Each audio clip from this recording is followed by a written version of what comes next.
Please. Asanteni.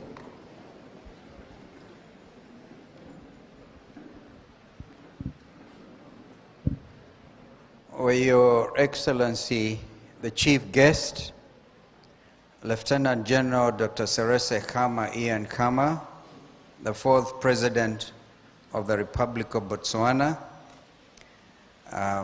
Because she was going to make a presentation, I recognize her presence. Former Vice President of Liberia, Her Excellency Joe Siene Taylor.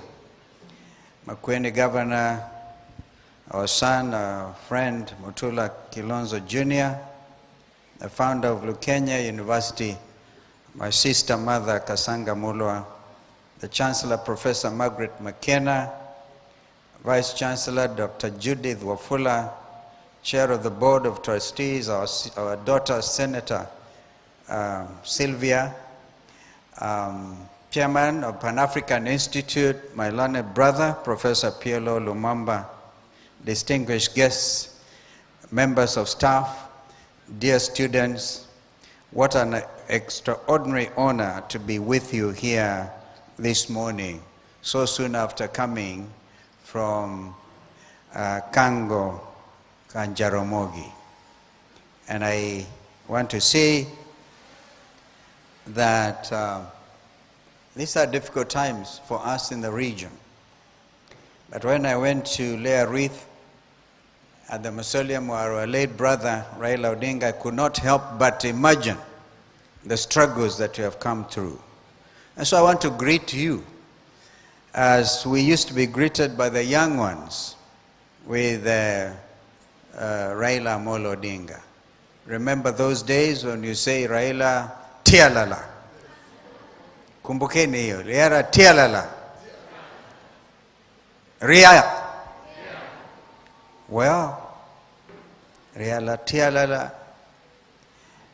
Now, I've just come out there and the story has changed. And it is Joey, the buffalo. Joey. You need to carry a spear with you so you can make a bit of sense out of that. But students of Lukenya University, you are truly honored to be able to host such a distinguished leadership in our continent. And more particularly, the chief guest today. I bring you greetings from one who was a fourth president like you, the Honorable Uhuru Muigai Kenyatta. I was speaking to him as I was driving in to Lukenya, and he was so excited. He leaves the country tomorrow, and he asked me to convey his message of welcome to you. And there's so much, again, as Mheshimiwa Jessica Balu, Member of Parliament for this area, you did make some very interesting comparison between our chief guest and yours truly. That you are born the same year, believe it or not. But Mr. President was born in February and I was born in December. They went on to found Botswana Patriotic Front. And we are members of Wiper Patriotic Front. And then you have come visiting. I hope I'll go visiting. In fact, my plan says by Wednesday I'll land in Gaborone.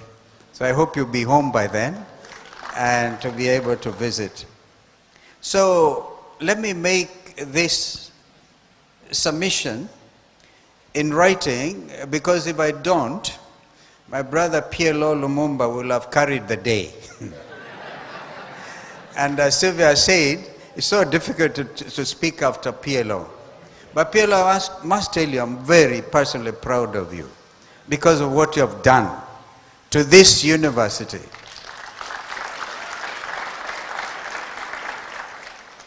And you continue to live that dream of Panafricanism, content. Then you also add form to it because you're eloquent. And so I must take this opportunity to urge you on. Don't look back. Now you're looking at innovation. You're even looking at media relations. You're expanding this space. Because, as you say, the period of sloganeering is over. No more slogans. We need to really live what we preach. And so, you're in the forefront at such a time as this. I've seen you crisscross the continent, sometimes addressing huge audiences, some not so huge. Like I watched what you talked about in Accra, Ghana, and I'm truly amazed. And so I wasn't here when Malema was here, because I was afraid that these Kenyans were going to look at me differently. But that's a true African, a true son of this continent, saying it as it is. Because the era of preaching that we are the African lion has come to an end. Because must come to an end literally and really do something. We often talk about the Asian tigers, Mr. President, the Asian tigers, and then we say the time for the African lion has come, and the elephants and all. We need to lift this country. The moment has come. And now the rest of my remarks must be in writing. This university holds a very special place in my heart. Every visit reminds me of its remarkable journey. From the laying of the first stone to this very moment, as we break ground for the Pan-African Institute. It is a story of vision, of courage, and unwavering perseverance. That's why you address that the dress code here is not a suit or a jacket like Governor Mutula is wearing. And imagine this mama and our late brother Justice Kasanga Mulwa were able to do the impossible. The dream of Justice retired Kasanga Mulwa and Mrs. Mother Mulwa has not only endured, it has indeed flourished. Lukenya University stands today as a shining example of how vision, determination, and purpose can create transformative institutions. Because of their vision, Makueni proudly hosts Kenya's first non-profit university dedicated to African empowerment through education and through innovation. This is the essence of transformation. The belief that with commitment and persistence, we can build institutions that educate minds, that shape futures and strengthen our continent. Distinguished guests, Africa and the world bade farewell to one of our greatest Pan-Africanists, the second Prime Minister of the Republic of Kenya, Right Honorable Raila Odinga. Your heartfelt tribute to him this morning deeply moved me. I'm certain that from the mountaintop, my dear brother and friend Raila is smiling down upon us and upon you, proud of your tribute to him in his honor this morning. And what Junior forgot to say is when I did not contest the three presidential elections in a straight line, it's because I chose for the first two to be my brother's running mate.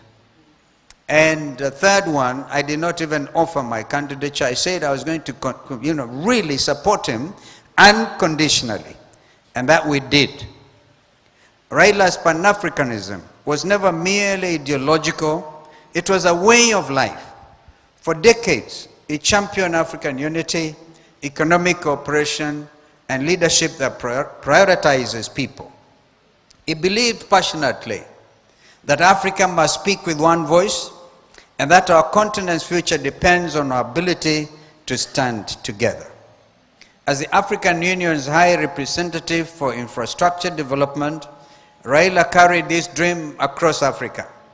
He envisioned a continent connected by railways, by roads, by energy corridors, and digital networks.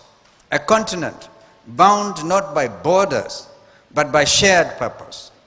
He often reminded us, I quote, Africa cannot trade or integrate without infrastructure, end of quote.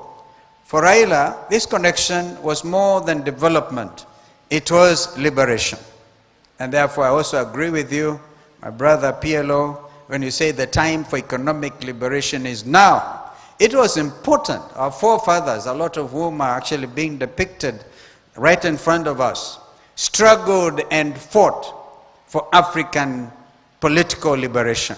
And that was achieved.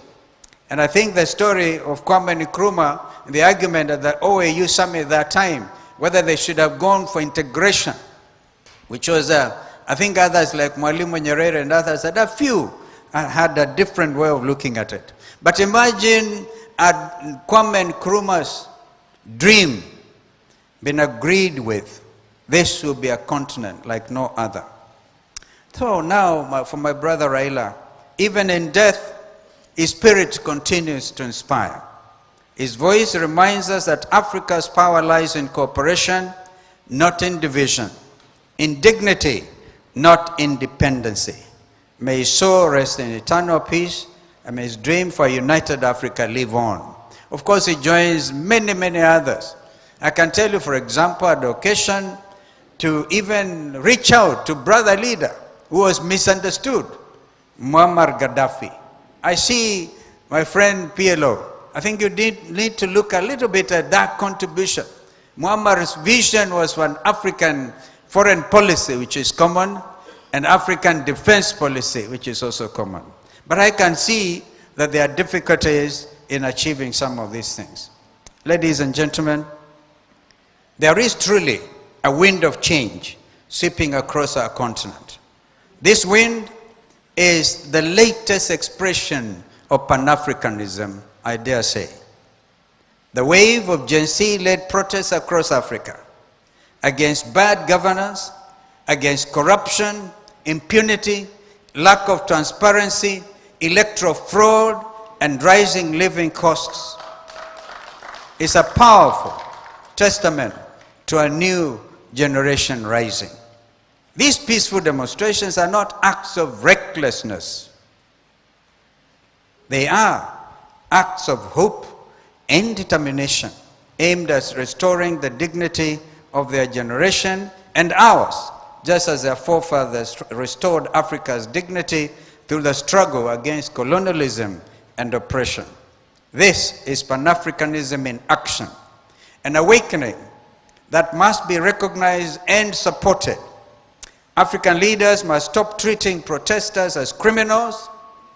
In the case of Kenya, in the case of my own country, a senior counsel, I went out there, PLO, next to committing maximum prison, to enter and defend young Kenyans who are charged under Prevention of Terrorism Act, that your own children were even seen as terrorists. So, leaders must listen to their people and not silence them. This surge of youth-led Pan-Africanism is not accidental. 19 coups in just 4 years, coupled with the persistence of one-term presidencies, are warnings we cannot ignore. Well, did I talk to you? Did I say one term? Did I hear you say one term? One term. Mr. President, that is the clarion call in our country. This has become our second national anthem. Guests, dear friends, as we break ground for the Pan-African Institute today, let this moment be a reminder that Africa's future is in our hands and we are still painting our canvas. Let this institute be a beacon, a place where ideas ignite, talents are nurtured, and Pan-African ideals are brought to life through education, through innovation, and through action.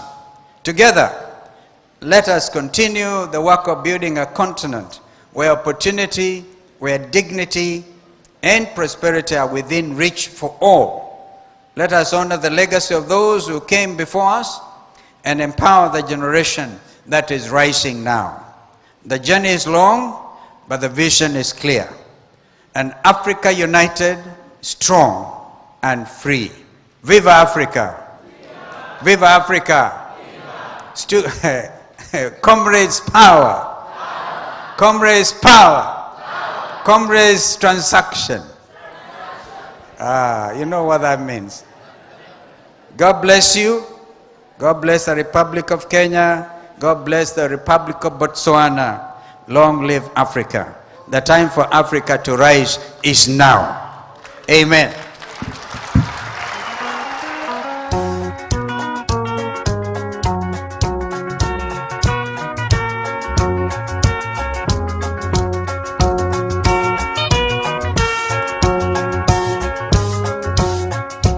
Wimbo ninaimba sio wimbo ni maombi, nikiomba Mwenyezi Mungu aibariki Kenya yangu kwa jina la Baba.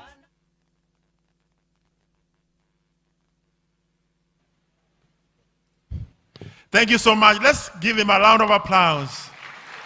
Thank you so much, Your Excellency, Dr. Stephen Kalonzo.